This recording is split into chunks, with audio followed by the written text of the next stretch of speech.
¿Cómo están? Buenas tardes. Para algunos puede ser después buenas noches, por cierto, ya que esto está siendo grabado, ¿no es cierto?, como presentación de el texto Nuestros guerreros desnudos en la niebla, de Tomás J. Reyes, escritor talquino, ¿no es cierto?, que nace por ahí por 1966, que comienza escribiendo poesía, luego le hace al cuento y profundiza y se siente cómodo, ¿no es cierto?, en el mundo de la novela. Particularmente hay dos que escribe al final, ¿no es cierto?, La caída del ángel negro del año 2020 y esta, que es Nuestros guerreros desnudos en la niebla, que es del año 2023, editada por LOM Ediciones. En ese sentido, ¿no es cierto?, Tomás, fíjate que nos muestra un relato que tiene muchas particularidades en 235, en 236 páginas. Rompe con la linealidad, con la dimensión del tiempo, construye una arquitectura que además interna, que merecería en realidad una atención especial, aparte, diría yo, casi, para poder comentarla en otro momento. Sin embargo, me quedo con algunos personajes, me quedo con Marcelo, me quedo con Marión, me quedo con Vladi, personajes que vale la pena conocer, que vale la pena, ¿no es cierto?, ver qué evolución van tomando a través del relato. Y desde ese punto de vista, cómo Tomás va construyendo también este mundo que ha venido trabajando hace largo rato, ¿no? Este mundo que es de pesadilla y que es de sueño, a la vez, ¿no es cierto?, que está en San Cristóbal Navegante, que es un alter ego de Talca y que sin embargo, ¿no es cierto?, él lo trabaja de una manera bien particular, yo diría muy fina, muy elaborada, muy profunda, y en eso establece un corte geográfico.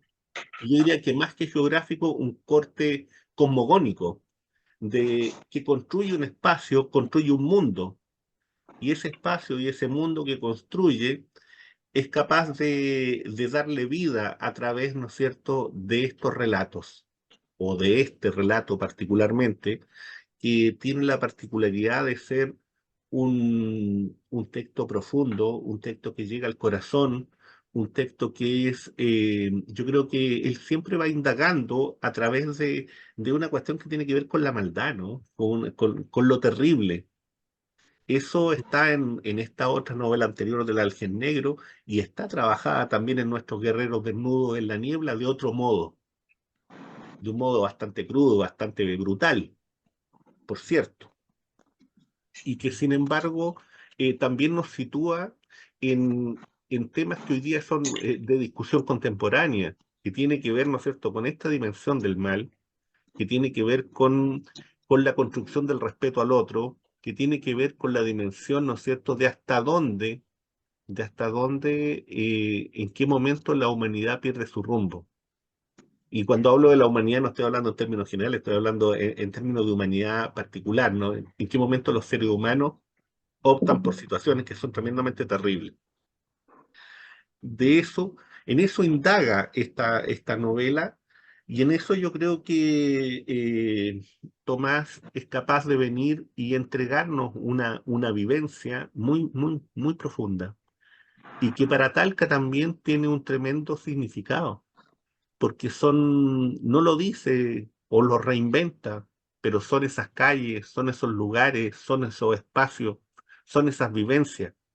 Hay un mundo que se recrea ahí que es muy bello y que es muy terrible también a la vez, porque es el mundo, ¿no es cierto?, de la dictadura. Los jóvenes de la dictadura, una generación que le tocó vivir una dictadura y que la afrontó de diferentes maneras. Y en eso yo creo que, bueno, Tomás hace su aporte. Lo hace, a mí me parece que de manera bastante loable, impecable, diría yo. En ese sentido, Tomás, ¿cómo fue para ti Y la construcción de esta novela, ¿cuáles son los elementos con los que tú trabajaste? En el fondo, los materiales, ¿cuál es la visión, no? Me imagino que hubo un proyecto inicial y luego eso se fue ajustando, ¿no? No lo sé. Te pregunto como una forma, ¿no es cierto?, de que tú tomes la palabra en esta presentación. Tú eres el centro en esto. Claro. Hola, buenas tardes a todos. Hola. Sí, esta novela o esta historia, digamos, empieza a tomar cuerpo por allá por el 2013, 2014 aproximadamente. Empezaron a nacer los primeros personajes, quiero decir, las primeras nociones del tema. ¿Y cuál es el tema? El tema de fondo, ¿cierto? Es el proceso de resistencia que se da en contra de la dictadura por parte de los jóvenes, sobre todo, por parte de los jóvenes sobre todo, pero desde la provincia, desde Talca en particular, aunque en la novela nunca se nombra la ciudad. La ciudad que se nombra es San Cristóbal Navegante, que es, como dijo Omar, un alter ego de Talca, claro. Porque de pronto, ¿cierto? Te encuentras que los personajes van atravesando el estero Pidú, o de pronto, ¿cierto? Están en la Plaza La Loba. Entonces, pero los nombres de la calle son diferentes porque eh, me parece a mí que cuando uno ajusta demasiado las cosas a la realidad en este sentido, el lector podría, digamos, empezar a hacer las comparaciones y decir, oye, no, pero aquí falta, digamos, por ejemplo, la farmacia El Indio, falta, no sé, el Teatro Palet, no lo nombra. Entonces se equivoca en la descripción de la ciudad, ¿me entiendes? Entonces, por eso, eh, como una manera, digamos, de birlar esta, esta posición equivocada frente a la realidad, eh, le cambió nombre a la ciudad. Y las calles son otras, ¿cierto? Aunque estemos siempre girando por Talca. Pero el origen de la novela, digamos, parte de un diario primero. Primero lo pensé como el diario, digamos, de un joven eh, que era miembro de la resistencia en contra de la dictadura. Un joven que era estudiante de la universidad en la sede sur, ¿cierto? En la que me tocó estudiar a mí, ¿cierto? Eh, y allí empezó a crecer de a poquito esta historia. Y a medida que iba avanzando, se le sumaron otros personajes. Ese personaje, el personaje inicial era Marcelo. Marcelo, el personaje inicial. Y se fueron sumando otros, Vladi, ¿cierto? Y Marcelo deja ya no es el protagonista, sino que comienza a ser Vladi a medida que avanza la novela, digamos. Entonces, se fue construyendo eh, un poco con un plan, como dice Omar, pero ese plan se fue desvirtuando con el tiempo. Incluso el título, tenía otro título. Tuvo varios títulos, pero hubo uno que yo pensaba que ese iba a ser el definitivo, que era Cazadores de Nazis Sudamericanos. Así, ese era cuánto que se llama el título que yo pensaba lanzarlo con ese título. Pero a sugerencia del editor, porque relacionaba la novela con la obra de Bolaño y esa relación no existía en la realidad. Y yo lo asumí como, me pareció, digamos, lógica la recomendación, y el título cambió y volvió a un título inicial que se llamaba eh, eh, justamente Nuestros guerreros desnudos en la nieve. Entonces, por ahí va el origen de la novela y es eh, dentro de los materiales, ¿cierto? Vi muchos documentales del proceso de resistencia, leí textos, leí artículos, me di cuenta, por ejemplo, eh, que se habían escrito novelas sobre el proceso de resistencia, pero esas no, eran novelas testimoniales, que recogían hechos de la realidad. En cambio, yo pensé que también era importante hacer un aporte desde la ficción. ¿Mm? y me parece que habían pocos trabajos, digamos, ficcionales respecto de la dictadura y del proceso de resistencia, y menos aún de la resistencia desde la provincia. Eh, yo había leído algunas cosas, digamos, del proceso de resistencia en contra de la dictadura, pero en Santiago como centro de la acción, no en la provincia. Entonces, se fue armando, digamos, en ese sentido, de a poquito, y fue cambiando el centro, su centro. Su eje al principio, como les dije, era ese diario, y después se amplió a una novela de más de 300 páginas. Lo que pasa es que después en el proceso de corrección se achicó un poco, pero en un principio era una novela de más de 300 páginas. Vladi estacionó el automóvil a unos 50 metros del café. Observó los alrededores con paciencia, con la minucia del que sabe.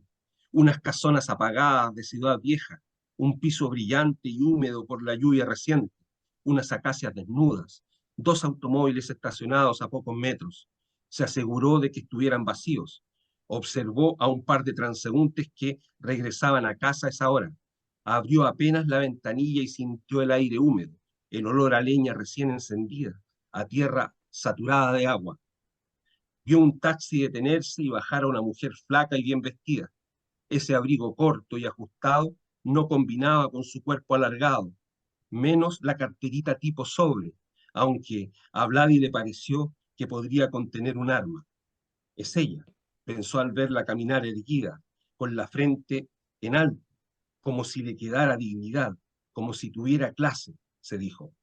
Conocía muy bien a ese tipo de perras, vaya si las conocía, la famosa Greta. Si la hubiera encontrado unos 20 años antes y en otras circunstancias, le habría metido un par de tiros en la frente. La vio entrar al café contoneándose, como modelo, una modelo esmirreada y vieja, murmuró para sí. Se miró en el espejo de retrovisor, seguía tan delgado como hace 30 años y quizá más. Ya es mayo de 2016, ¿cómo pasa el tiempo?, pensó. Se acomodó el pelo largo en la frente amplia y se frotó las ojeras con los dedos. No había dormido bien las últimas noches y sus ojos oscuros no lucían transparentes como otras veces. Aquella mujer, aquel asunto, lo tenían más que nervioso. Sacaban a la luz la peor cara de Vladi, esos deseos de sangre y venganza que, ahora menos que antes, todavía le costaban manejar. Bajó del automóvil, revisó los sobres con el dinero y tocó el revólver con su mano derecha. Miró hacia atrás por los espejos, bajó y volvió a mirar. Sabía que los servicios de inteligencia ordinarios del actual gobierno lo vigilaban o pretendían vigilarlo. Avanzó por la vereda pisando fuerte. Iba acompañado por una sombra alargada contra el muro de las casonas. Se detuvo un segundo en el umbral, miró a derecha e izquierda y no vio a nadie. Pretendía estudiar todo con cuidado antes de decidirse a entrar, pero era imposible. Ordenó su abrigo gris y la bufanda del mismo color. Empujó la puerta de madera y vidrio y entró. Buscó a la mujer con la vista y la divisó en la mesa del rincón, a la derecha. Permanecía con la cabeza inclinada, hurgando en su teléfono celular. Su pelo delgadísimo y rubio a la fuerza caía como una cascada precaria sobre la mesa. Parece una puta venida menos. No le queda esa ropa apretada y el pelo teñido, se dijo. Soltó la puerta de golpe y la mujer lo miró. Aún era bonita, o más bien tenía la cara de alguien que alguna vez lo fue. Greta, si no me equivoco, dijo Vladi, con voz arrastrada. La mujer se puso de pie y estiró la mano mirándolo a los ojos. El olor a café y dulcería se mezcló con el perfume ácido de ella. Usted debe ser Vladimir, el mismo. ¿Puedo sentarme? Sí, adelante. Tenemos un negocio que cerrar y si es rápido, mejor. Movió las manos hacia arriba y a los costados como loca. Al centro de la cara se le instaló una sonrisa a todas luces fingida. Tomaré un irlandés cargado. ¿Y usted? Preguntó Vladi, y recorrió con la mirada a su alrededor. Una pareja se tomaba las manos frente a ellos y una familia completa gritaba y reía en la parte más iluminada del salón. Ese ruido de fondo le daba la seguridad de que nadie estaba pendiente de ellos. Eh, entonces, eso. No sé si queda medianamente explicado el proceso? ¿O tienen alguna otra? Tomás, esto de optar por la ficción y no la realidad, ¿por qué no profundizáis un poquito más ahí? Claro, lo que pasa es que la tarea de la novela no es escribir la historia, no es escribir la historia y no es una responsabilidad frente a la verdad histórica de la novela. ¿Mm? La realidad, o sea, la novela eh, tiene otras responsabilidades, por ejemplo, eh, la búsqueda de la verdad, pero no la verdad histórica, sino que la verdad desde la ficción. Y a veces la ficción puede ser más verdadera que la verdad misma, puede ser más verdadera que la verdad misma. Por ejemplo, eh, las, las novelas del siglo XIX francesas construyen y elaboran la sociedad francesa mejor incluso que la historia. Es decir, tú entras a una de esas, a una novela de, no sé, algún autor francés, se volvía Stendhal, por ejemplo, Víctor Hugo, Rojo y Negro, Emil Víctor Hugo, Solá. ¿cierto? Claro, Ya. tú te metes, digamos, en hola, Víctor Hugo, Stendhal, Solá, eh, estás metiéndote en el centro de la sociedad francesa sin haber, digamos, pasado por la historia, digamos, sin haber pasado por la historia. Entonces, eh, ni el periodismo tampoco. El periodismo también tiene otra relación, digamos, con la verdad, distinto al de la novela. ¿Mm? Entonces, eso. Y además, por otro lado, digamos, la novela y la ficción trabaja más bien con las preguntas y no con las respuestas. Entonces, eso fue, no sé si queda, digamos, medianamente claro. Sabes que no, para mí queda claro, pero Ujú. también, no sé, hacer un alcance, no, no, porque ya la novela está, ¿me entiendes? O sea, ya no vas a cambiar nada y cada cual escribe de acuerdo a su propio estilo. Ujú. Pero también yo como lectora, cuando leo novela histórica, es como que uno sabe también perfectamente que la historia no está relacionada o no dice al 100% de lo que ocurrió, sino que Sí, también existe la ficción del autor, que se claro. van inventando. O sea, también hay algunos datos solamente que concuerdan con la realidad, pero también uno sabe como lectora que el resto es pura ficción, inclusive Claro. personajes de ficción se mezclan con personajes reales. ¿Me Sí. entiendes? O sea, pero eso yo encuentro que va de acuerdo al autor solamente. Y, pero no, uno no sabe que si tú lees una novela histórica no es pegado al 100%, porque de lo contrario sería una novela biográfica, pues que no es el caso. Entraríamos en la biografía o en el Claro, documental, en otras cosas, claro, digamos, claro. sí, sí, O en la historia misma, digamos. Sí. claro, En cambio, la ficción tiene esa libertad, digamos, para construir con personajes ficticios. Puedes construir una realidad o una verdad, ¿cierto? Y en ese sentido, la novela, en este caso, o la ficción en general, se relaciona más con la filosofía, claro. digamos, que con la historia misma, que con el periodismo, digamos. ¿Mm? Porque está, digamos, planteando otra forma de llegar a la verdad, a través de la ficción, a través de personajes ficticios. No sé si estoy dándome a entender. No, sí está claro, porque por Mm. ejemplo yo leí la novela y ¿sabes qué es lo que me pasaba eso sí? El San Cristóbal Navegante, que yo Mm. sabía que era Talca, Sí. pero ya leer San Cristóbal Navegante al igual como que, y yo que vivo en Talca, era como que me alejaba un poco del texto, pero yo sabía que San Cristóbal Navegante era Talca Ujú. perfectamente. ¿Me entiendes? Lo que pasa Claro. que también es gusto personal. O sea, Ujú. a mí me habría gustado mucho más que dijera Talca, o que no, aunque no nombrara todos los lugares de Talca, ¿me entendió? ¿No? O sea, Claro, sí. como para identificarse un poco más con la historia. claro, pero la historia sí. encuentro que el mundo que se construyó y el mundo que se presentó está bien. Y la forma en que tú narraste, o sea, es bien fluida.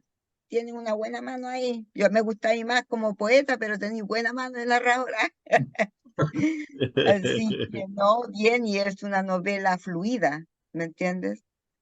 Así, y muy bien redactada, muy bien narrada. Eso. Gracias, Silvia, gracias. Eh, mira, ese tema yo lo dudé mucho, ¿ah? Jugué harto con este tema de si nombrar o no nombrar la ciudad de Talca, pero ¿se ve bien? ¿Se escucha bien? Sí, Sí, sí, ¿Sí? perfecto. perfecto. Sí, no, lo que pasa es que veo ahí una imagen que no corresponde, por eso. Ya, me apareció un cuadrito ahí que no. Ya, pero no importa. El tema es que pensé mucho el tema este de si cambiarle el nombre a Talca o no. Y finalmente me decidí. O sea, opté, hice ¿cuánto que se llama? Tomé la opción de Borges, digamos, en esa. Seguía al maestro Borges en eso, porque él nunca nombra a Buenos Aires, pues, digamos. Entonces, a pesar de que casi todas sus historias ocurren en Buenos Aires. Sí. ¿Te puedo hacer una pregunta, otra pregunta para que... Sí. Omar se esfuerza por colocar el cuadro político de la novela y usted lo evita eso o estamos empezando nomás. ¿Cómo esto? ¿Cómo? Hay un cuadro político, no hay un cuadro político. Sí, Usted po. es literato nomás, que está como diciendo yo lo que quise. No, no, no, no, no, no, no, o sea, hay un cuadro político importante, digamos. Estamos hablando de el proceso de resistencia en contra de la dictadura, un proceso político en principio y un proceso militar también. Entonces, eh, está tratado el tema del heroísmo. ¿En qué sentido? O sea, estos muchachos, digamos, que se enfrentaban a la dictadura con armas, ¿eran héroes o eran terroristas? ¿Eran luchadores sociales? ¿Qué eran? Ellos mismos se cuestionan. Ellos mismos se cuestionan. ¿Qué van a decir de nosotros? Dicen. ¿Estaremos haciéndolo bien? ¿Estamos en el lugar, digamos, que corresponde? ¿Será una buena decisión esta? Se están cuestionando siempre. A medida que ellos van actuando, se meten al frente revolucionario, ¿cierto? Primero son unos estudiantes, ¿cierto? Que empiezan a luchar en contra de la dictadura en el liceo, son amigos del barrio, ¿cierto? Y a partir de ahí, digamos, van, se va construyendo su historia, pero es una historia político, social y ética. Político, social y ética también. Y el trasfondo, digamos, el trasfondo de la pregunta que hay detrás de la novela es una pregunta ética. ¿En qué sentido? Dice, ¿es válido la venganza cuando la justicia no es posible? ¿Es válida la lucha armada cuando el régimen instalado no es legítimo? ¿Es violento? ¿Te está violentando a tu gente? ¿Es válida la lucha armada? ¿Es válido arriesgar a cientos luchadores sociales en una lucha armada con un ejército de 40.000, de 80.000 personas? Entonces, esas preguntas incluso se las hacen ellos, ¿eh? Se las hacen ellos, pero es una pregunta también ética. No solamente una pregunta histórica y una pregunta política, también es una pregunta ética. Y no olvidemos también que en el contexto histórico propiamente tal, todo grupo que se manifestaba contra la dictadura eran terroristas. Todos, sí. O sea, todos, o sea, y existía una Sí, mentalización es. en la sociedad con Sí, que así era. sí. Cualquier opositor, digamos, era, Cualquier digamos, opositor excluido. era Sí, un terrorista, pues sí que también si estos cabros, que eran cabros jóvenes, se hacen la pregunta, es válida, porque resulta de que te estaban mentalizando con ellos, o sea, hubo también todo un adoctrinamiento en la ciudadanía de que era así. Eso. Sí, señor. Justamente. Justamente. Entonces, claro, y ellos asumen eso también. Ellos asumen, se lo están cuestionando constantemente y discuten, sobre todo los dos amigos, Vlad y Marcelo.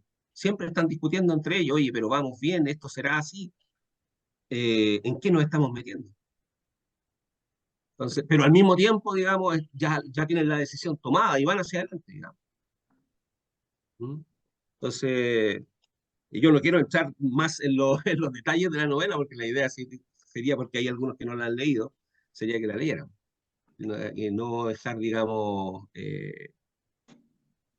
no hacer, digamos, un comentario erróneo al respecto. Mucho spoiler que digamos. Claro, spoiler, sí, sí.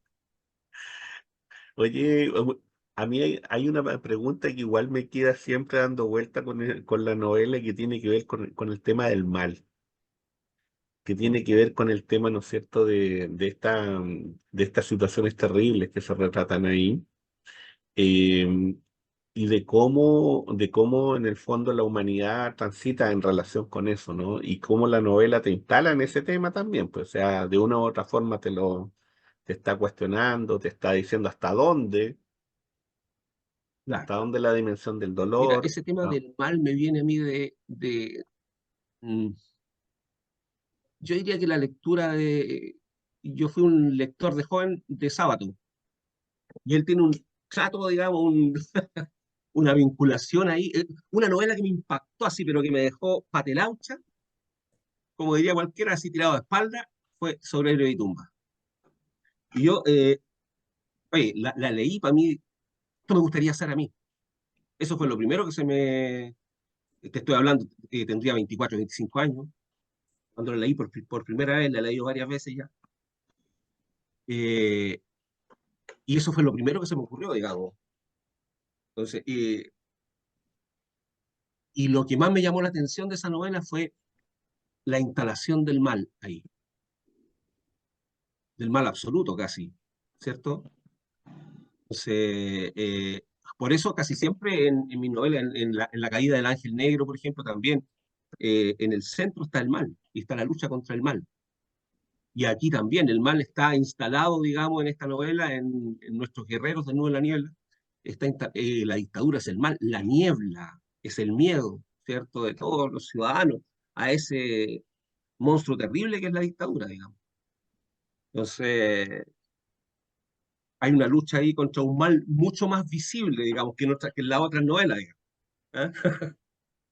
Es un mal mucho más tangible, que lo vemos todos los días, vamos caminando por la calle y no sabemos si vamos a llegar a la casa o si vamos a volver. ¿Mm? Entonces, además que el mal siempre está, digamos, más allá de si existe, digamos, como algo espiritual, digamos, más allá. Yo diría que en lo social, en lo político, también está instalado el mal.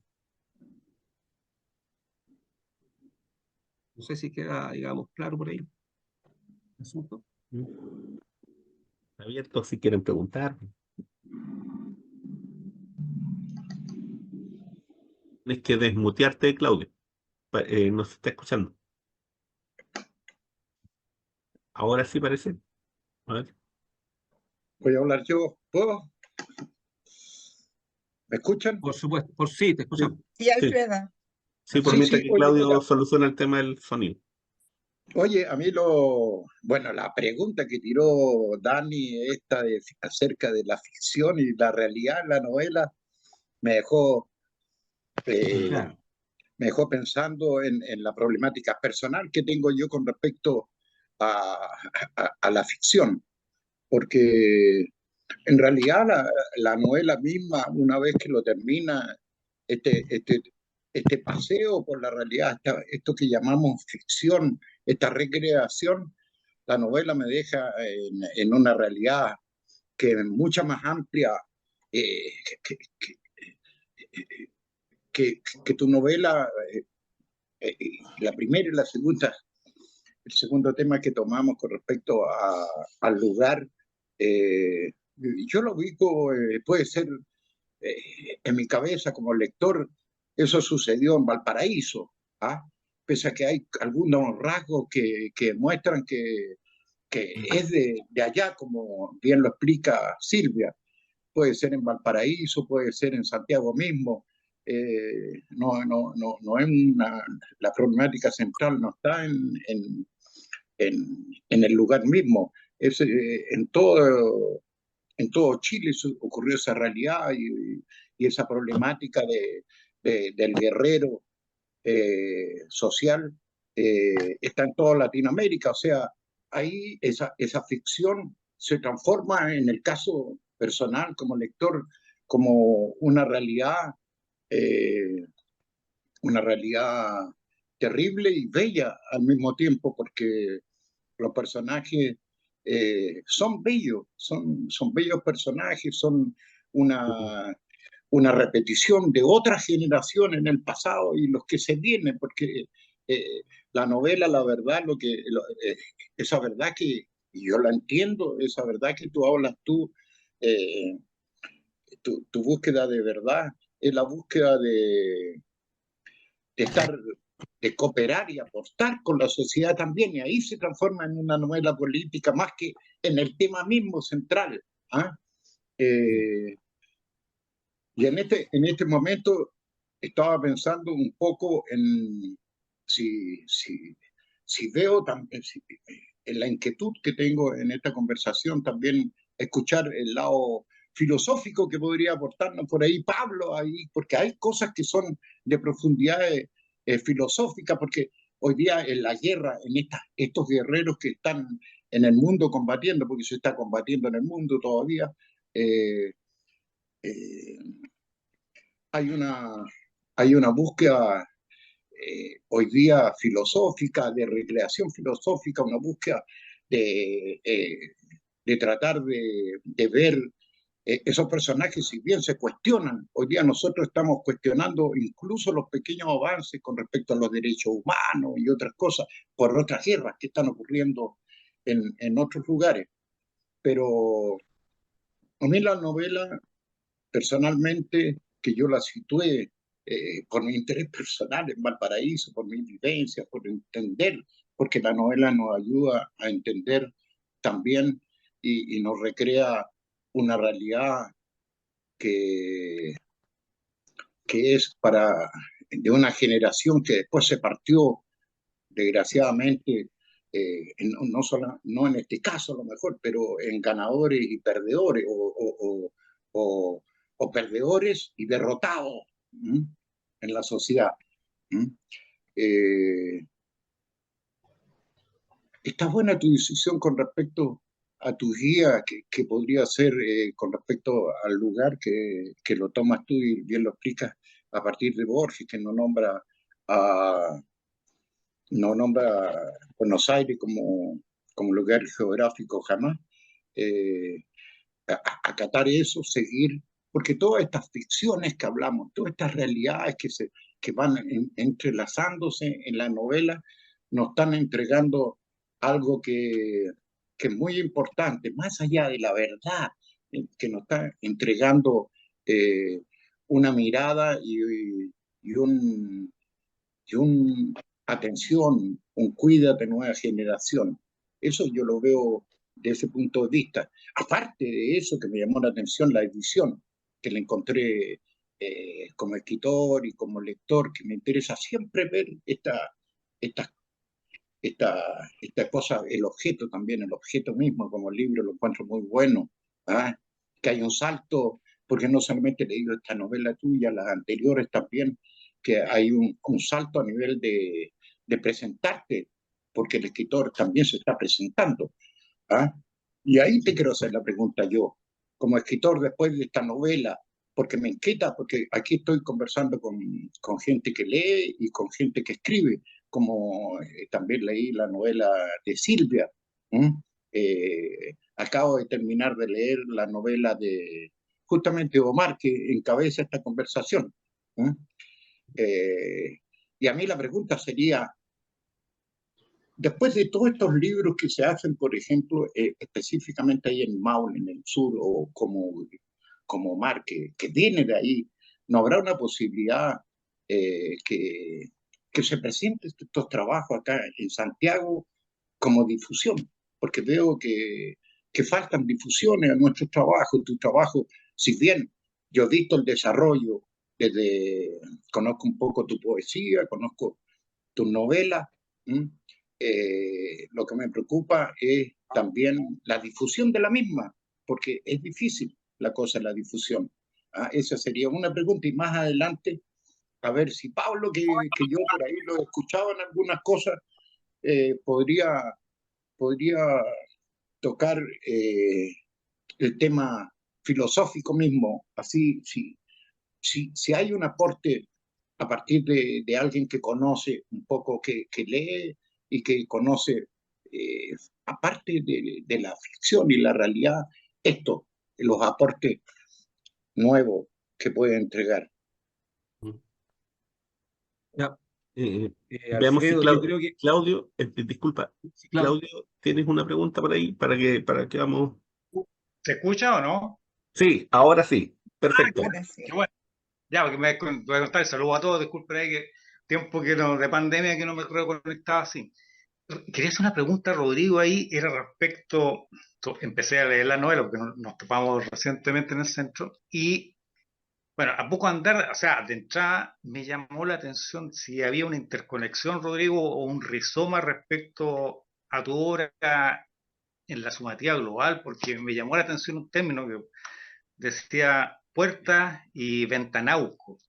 Yo tenía una tía de campo que era prima de mi abuelita y decía, este ventanauco está eso, y no podía creer que existiera la palabra, siempre creí que era un término guasoide de esta última región, y me hiciste remitir 50 años atrás, y lo busqué la palabra y existía. Claro. Y te queda, porque cuando empieza la novela empieza con algo más general, algo más cosmopolita, como una ciudad como Buenos Aires, Sí, y de repente te vuelve al mundo de los lares y alguna expresión cuando visita al sur a esta madre perdida que está internada, si claro. hay por debajo un rizoma, digamos, con tu obra, porque creo que hay algunas recurrencias y puede haber hasta intertextualidad que con tu obra anterior. De eso estoy Sí, solamente en el comienzo. No sé si sí, sí. hay algo de esto, incluso hasta los nombres, te iba a preguntar por la heráldica de ciertos nombres de Vladi, M, Marión, eh, si hay algo de eso también. Sí. Mira, bueno, primero con lo de Alfredo, siempre la difusión es súper difícil, súper complicada. Uno trabaja, digamos, el término, trabaja los textos, los trata de construir lo mejor posible, pero el tema de la difusión no depende tanto de uno, aunque uno también tiene que hacer su aporte. Yo trato de hacer el aporte con las editoriales que se han atrevido a editar mi trabajo, y trato de aportar en ese sentido. Pero no soy un conocedor muy, muy, ¿cuánto que se llama? Muy sabio al respecto del tema del marketing y del tema de la difusión. Sí creo que nos falta, no solo a mí, sino que a todos los autores regionales, a todos los autores y a los autores nacionales en general, a los autores chilenos. Eh, Eso por un lado.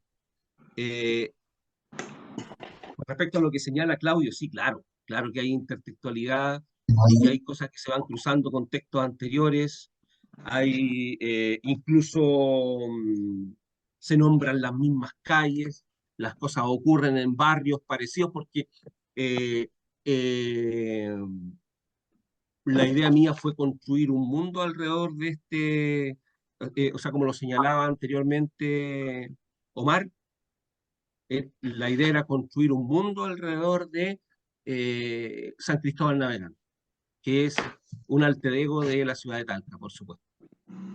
Claro, y ahí van surgiendo nombres, van surgiendo cosas, nos metemos en barrios, El tema Ventanuco, claro, seguramente lo nombraba mi abuela, digamos, y queda ahí en la memoria, digamos. Sí.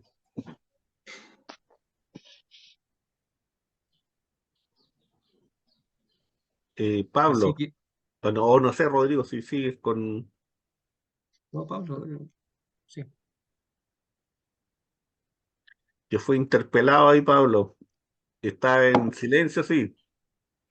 Sí. Yo primero que nada agradezco, colegas, Omar, que me haya invitado. Quizás hace un cierto tiempo estoy de nuevo reconectando de mayor manera el filosofar con la literatura. Siempre había tenido inquietud por la literatura desde niño, desde joven y después en los estudios de filosofía católica. Pero lamentablemente también el tipo de trabajo que uno hace, el disciplinamiento interior de la propia disciplina, hace que muchas veces uno se va metiendo más en un cierto camino y una cierta forma expresiva. Eso es lo primero que tengo que decir. Lo segundo, no he leído la novela todavía, entonces yo no puedo empezar a carrilearme sobre cómo está inserta en ella la dimensión de motivo, expresiva, estética y ética del mal y de lo malo, aunque la entiendo indirectamente porque fui parte de esa generación que comenzó a hacer política el año 76, por ahí. Por lo tanto, una política de izquierda en esos años no podía ser sino clandestina. Me tocó también tener que salir del país, de ir a dar a la Unión Soviética, después volver por otros lados. También hay mucha gente que me ha dicho que por qué no reescribo toda esa historia que tuvo que quedar submarineada en el software mental, porque obviamente para poder volver a Chile no tenía que haber hecho de esa historia en ningún lugar, que si no, del aeropuerto mismo, de ahí a la mazmorra de la CNI, de un solo viaje. Entonces uno tenía que hacer una suerte de borrón de la memoria, de dónde estuvo, lo que vio, lo que aprendió, lo que sintió, todo, para volver a readaptarse, pero sí el planteamiento que hace Tomás sobre la discusión interna de los jóvenes que se iban comprometiendo me representa plenamente, porque estaba eso en la discusión del día a día. ¿Qué más podemos hacer y cómo podemos hacerlo y cuál es la mejor manera de hacerlo? ¿Debemos parecernos a ellos? ¿No debemos parecernos a ellos? Una serie de discusiones en la cual ciertamente, por decirlo así, el bien y el mal, que aparecen como entidades metafísicas en primer lugar, se juegan en la práctica cotidiana existencial del día a día, sabiendo que el trasfondo de esas decisiones podían llevar a la pérdida de la vida. Pues no, la diferencia que le digo yo a mis jóvenes en la universidad, en las clases, que bueno, ustedes pueden ditirambear un poco sobre lo que hacen o no con su vida en distintos ámbitos, porque no está en peligro inmediato esa vida.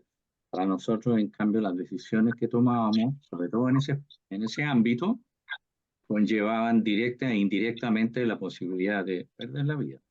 Por lo tanto, había que estar, o sea, eso era algo que a uno lo hacía cuestionarse. Lo segundo, concuerdo también con Tomás sobre el hecho de que la novela es un camino paralelo y propio de búsqueda de lo verdadero, de lo bello, o de expresión de la maldad humana, y en eso se acerca el filosofar. Solo que los medios, los materiales que utiliza para eso, para reflejar eso, para representar la experiencia humana, que de eso se trata, tanto el filosofar como el novelar, una traducción de la experiencia humana, los materiales son distintos a los que recurre. Aunque la ficción, como ustedes han dicho muy bien, la ficción está hecha también de retazos siempre de realidad, no es ciencia ficción solamente, ¿me entiendes? Es un género dentro de la novela ficción. No es una recreación desde la nada, sino que está hecha de materiales que tienen que ver con la realidad de todos nosotros o del medio que nos ha rodeado. Bueno, yo agradeciendo a Omar, espero en una ida al centro en que no haga 37 grados, pasar por LOM, donde me tienen de autor, por lo tanto me hacen 40% de descuento, y comprar la novela del señor que tengo el gusto ahora de conocer, como a varios de los otros colegas, salvo Alfredo, con el cual he tenido el privilegio de compartir una buena cerveza y un sándwich cerca de la SESH, y leerla. Y después de eso a Tomás J. Reyes, si tengo el mail, le podré dar algunas impresiones. Eso por ahora, Omar, podría así, muy Ok, aproximado. gracias. Sí, muchos de los textos que he escrito hasta ahora son textos testimoniales que tienen que ver con algunos aspectos de la realidad, de la realidad del Maule y de la realidad talquina en general. Por ejemplo, hace poquito tiempo atrás publiqué en una editorial peruana un conjunto de cuentos que se llama, se me dan los nombres de mis propios libros, La sombra del barrio rojo. La sombra del barrio rojo. Y les pongo más encima, les pongo nombre medio raro. La sombra del barrio rojo. Y en ese conjunto de relatos hay un intento, yo no sé si se logra o no se logra, hay un intento de mitificar un conjunto de personajes, de hechos y de lugares de la ciudad de Talca. Y en la novela de la que estamos hablando, yo me cuelgo de algunas cosas también. Que el libro que es anterior, ¿cierto? Y tiene conexiones, como decía Claudio, digamos, en su comentario anterior. Claro. Y así que, sí, son textos, digamos, que se podrían tomar como textos testimoniales y son bien visuales también, como para hacer algún trabajo visual con ellos.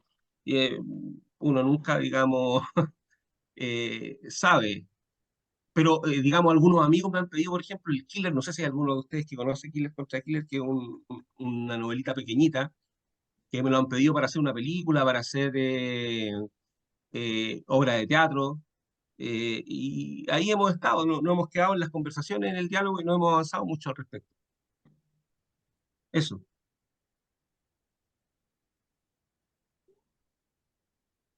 Quisiera hacerte una pregunta de nuevo, ya que tú te gustan las preguntas. Eh, estos guerreros siguen luchando. Ujú. Lo veo también en la opinión de nuestro amigo ahí que está ilustrando, que es como, esta vez fue lo que realmente ocurrió y esto no fue lo que ocurrió. Mi testimonio es, existe el monstruo de la maldad en el Maule, al parecer, y, y, y ese monstruo me atrapa y yo estoy del lado del bien, nosotros somos los buenos, sabemos la Ujú. verdad, queremos dar testimonio de ella. Ujú. Dígame por qué usted no está evangelizando a los otros. No se trata de evangelizar en ningún momento, digamos. En ningún momento la novela nunca evangeliza, nunca habla, digamos, de una verdad única. Siempre en los personajes está la discusión, está, digamos, el diálogo, están las posturas distintas. No es, siempre se están preguntando ellos sobre si van por el buen camino o no, si este es el buen camino o no es el buen camino. Siempre. Entonces, no es, la novela no es un ensayo que se plantea, digamos, de una manera frente a la realidad y te dice, esta es la verdad y esta es digamos, esta es la respuesta a la pregunta. Las novelas normalmente, las novelas, digamos, no plantean respuestas. Yo diría que profundizan en las preguntas. ¿Eh? Entonces, al final, por lo menos las novelas que a mí me gustan, digamos, son las novelas que se preguntan muchas cosas. Se preguntan muchas cosas, indagan en busca de las respuestas, pero casi nunca las encuentran. Casi nunca las encuentran. No sé si te contesto con eso, Dani. Claro, no hay una pontificación aquí. digamos, esta es la verdad, ¿cierto? Y está sobre la otra que es una falsedad, o nosotros somos los buenos y ustedes son los malos. No me contesta, Aunque, pero me provoca. sí, Así que provocado voy a volver en otra ocasión y frente a un vinito en el Maule puede ser. No me termina de contestar, así que va a claro, continuar. no, lo que pasa es que, según mi parecer, digamos, la novela es el género de las preguntas. Hugo, Hugo Villar parece que estaba por ahí. Sí, está Hugo por ahí.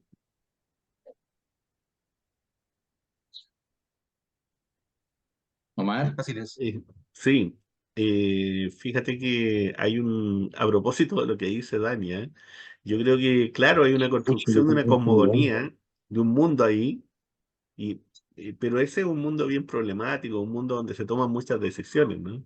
Y en donde, claro, hay animitas, pero también hay otro tipo de cosas. Y ahí el lector va tomando sus propios caminos también a partir de eso, va dialogando, va entrando en una, en una dimensión que es problemática, que es problemática desde muchos puntos de vista es problemática.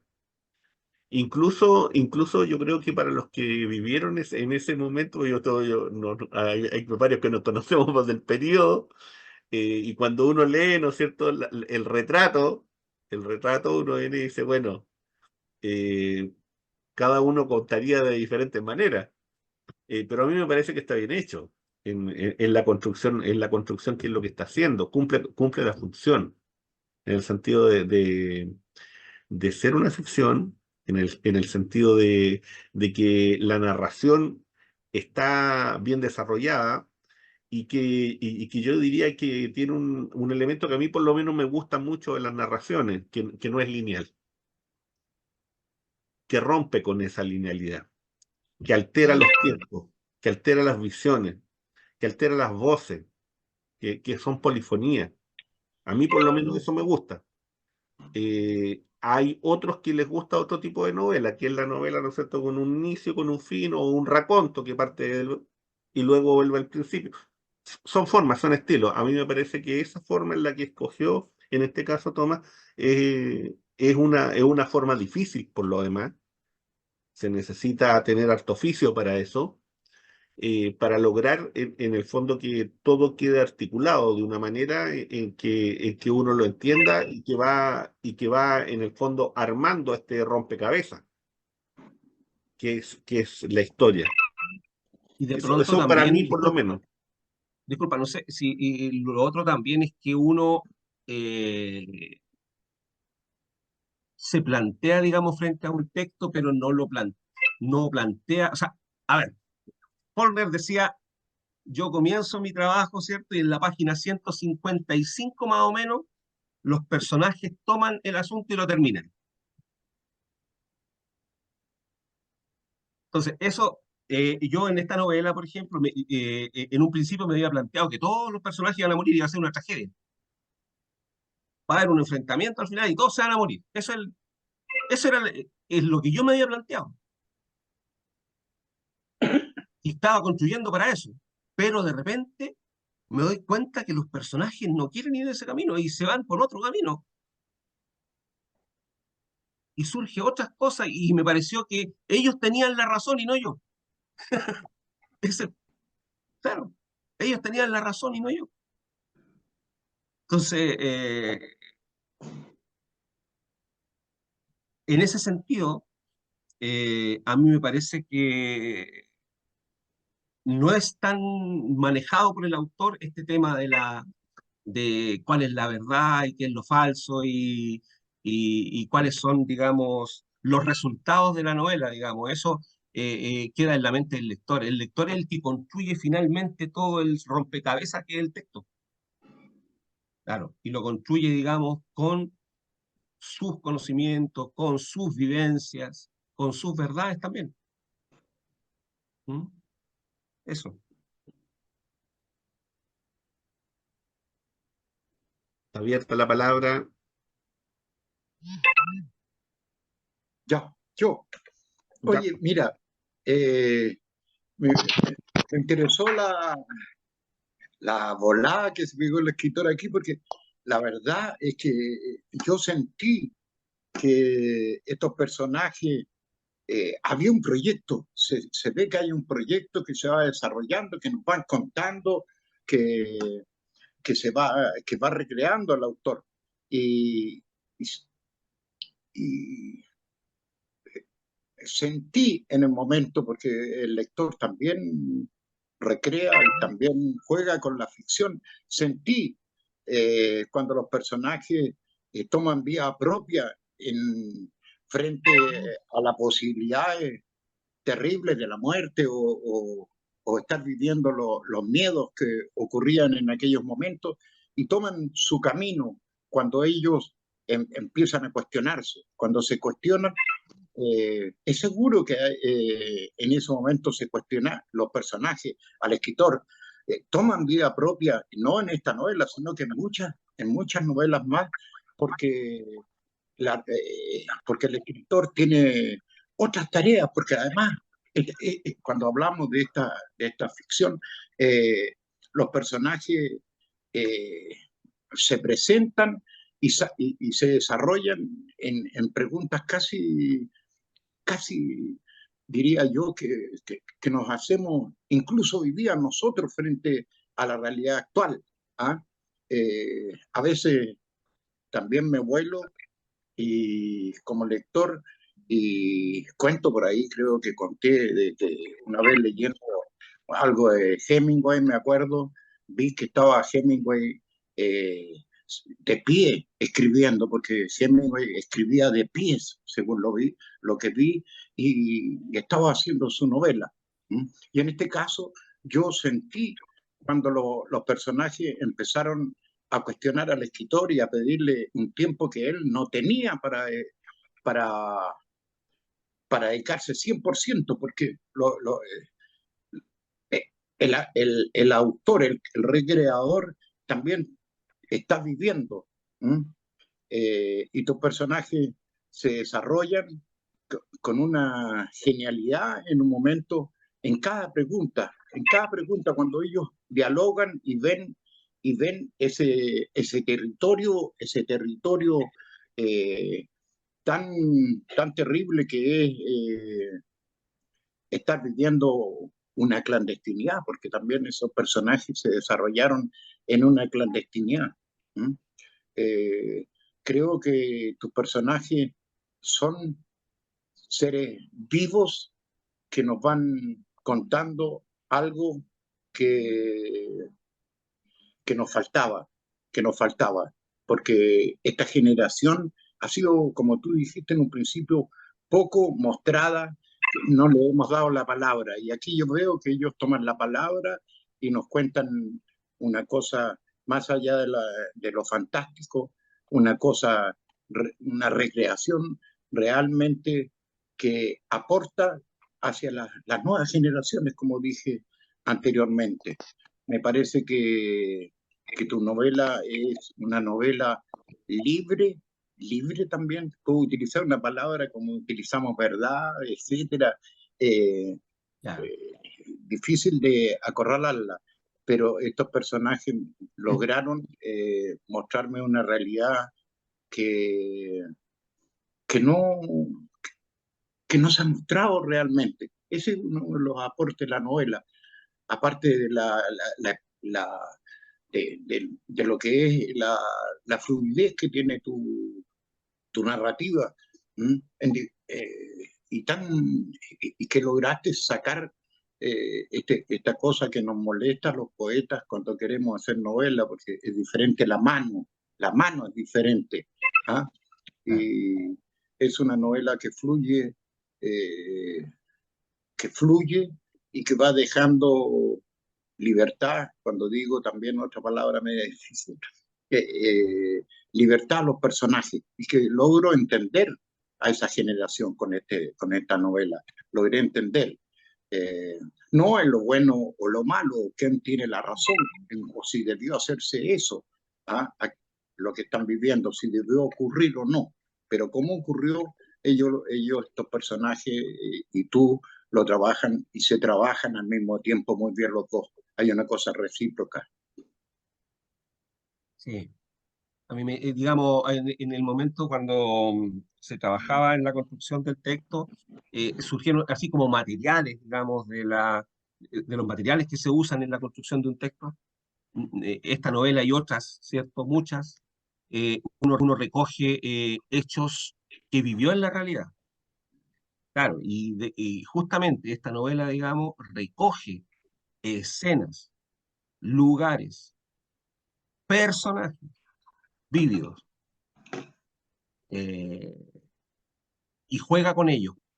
Claro, porque esto, pues en este caso, están puestos allí eh, para ayudar a construir la ficción. ¿Entiendes? Entonces, o sea, por ejemplo, las escenas que ahí aparecen que están sacadas de la realidad, los personajes que surgen ahí y que están sacados de la realidad también, no están hechos para construir una verdad histórica o una verdad, digamos, eh,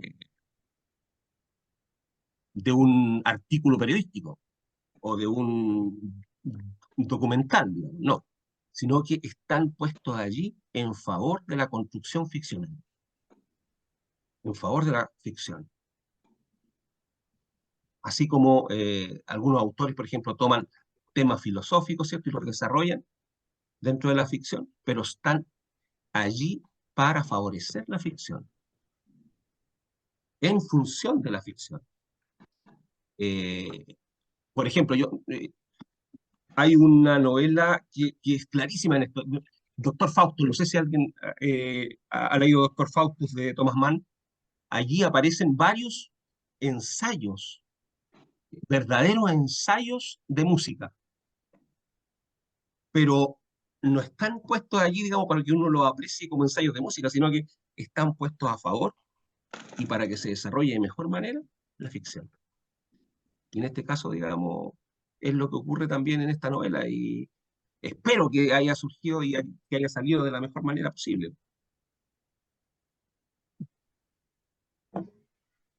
Oye, Rodrigo, ¿por qué no nos lees un pedacito así, un Es, pequeño? Así, Bueno, ya, me parece. Ahí Y me yo tenía imagino. preparado, digamos, pero como surgió, empezó la conversación, digamos, Un se nos pedacito fue yendo así, un algo. trocito, sí, un par de trocitos muy, muy breves, muy breves.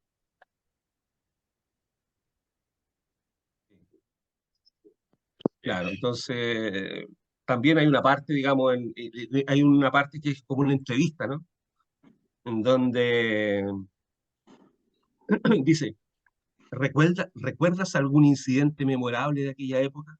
Lo pregunto porque siempre hay incidentes que nos dicen mucho más de lo que parecen a simple vista. Sí, claro, tú comprenderás que tu padre, hijo de profesores, parecía un señorito al lado de los demás niños del barrio. Pronunciaba bien las palabras, usaba menos modismos y no insultaba cada 2 o 3 minutos. Una tarde que jugábamos con bolitas de cristal junto a la casa de los Rojas, el Rucio, un muchachón de las afueras del barrio, que de pronto se aparecía por nuestros territorios en busca de compañía o diversión, comenzó a burlarse de Marcelo por la ropa que usaba, por lo delicado que parecía. Al principio nadie le contestó, nadie quiso hacerle caso, pero cuando dijo, ¿y a este mariconcito quién le dio cuerda? Se produjo un silencio incómodo, por lo que el juego se detuvo y todos nos miramos. El chico Luis quiso decir algo, pero le toqué la espalda. Manuel me miró y cerró un ojo. No podíamos mover un músculo, solo esperar a que Marcelo reaccionara de la mejor manera.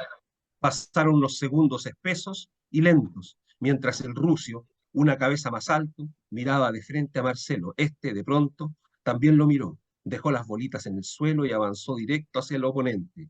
Al Rucio se le borró la sonrisa estúpida de la cara, puso un pie más atrás y levantó las manos. Marcelo no dijo palabra, pero también subió la guardia.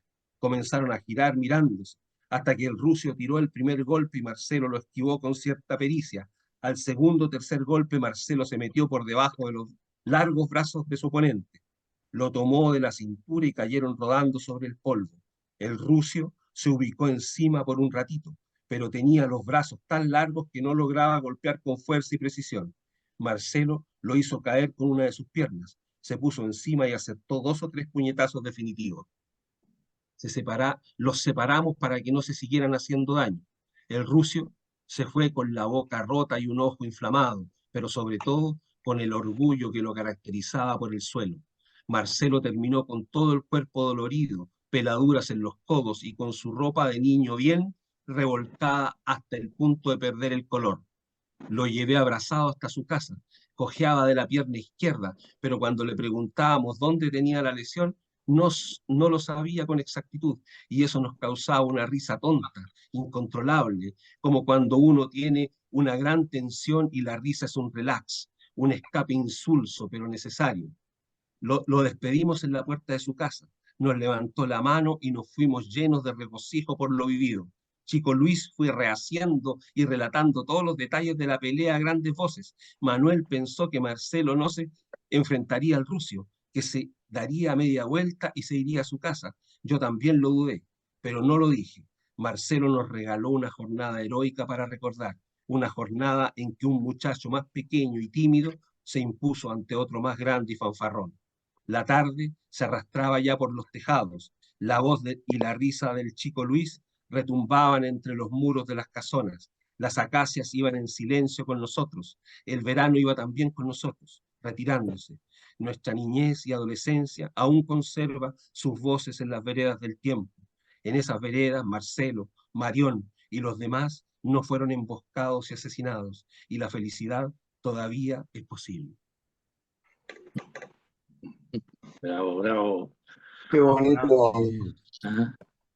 Es como un relatito, digamos, dentro de todo claro, y en la construcción, digamos, de la vida de estos personajes está la niñez también, ¿no? El La niñez barrio. también. El barrio, ¿no? El barrio, claro. El barrio Paraíso, ¿no? Sí, pues. El barrio Sí, hondo. sí. No Claro. es para eso. El barrio Paraíso en la realidad se llama Edén, ¿no? Edén. Edén. Edén, Ahí está claro. el Edén, pues. En el Talca, digamos, real se llama Población Edén o Barrio Edén. En la ficción, Barrio Paraíso.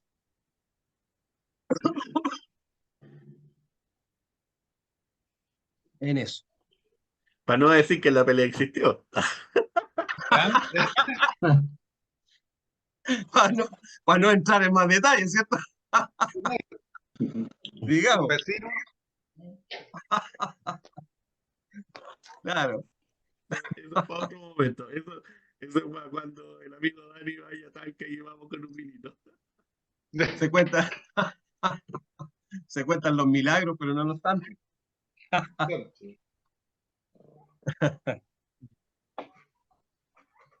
Oye, muchachos, son las 8:25 y yo creo que es un buen tiempo ya para ir cerrando la jornada. Ha sido un momento grato de encontrarnos, conversar, intercambiar, celebrar este trabajo de Tomás, de Rodrigo, ¿no?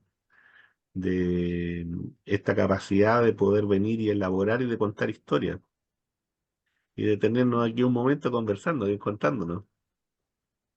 Rodrigo, para que cierre. No, Y si alguien quiere cerrar, agradecer a bueno, diga lo que todos, quiere. agradecer a todos su presencia. Ojalá les haya gustado, digamos, este encuentro y la conversación. La idea, digamos, era hacerlo así lo más libre posible. Digamos, nosotros teníamos un plan de que se iba a leer al principio y de que después venían los comentarios, pero fue surgiendo todo más natural de esta manera y creo que resultó mejor. Yo no, bueno, les transmito un abrazo a todos y el agradecimiento y la paciencia, digamos, por haberse quedado con nosotros hoy día y haber animado esta conversación.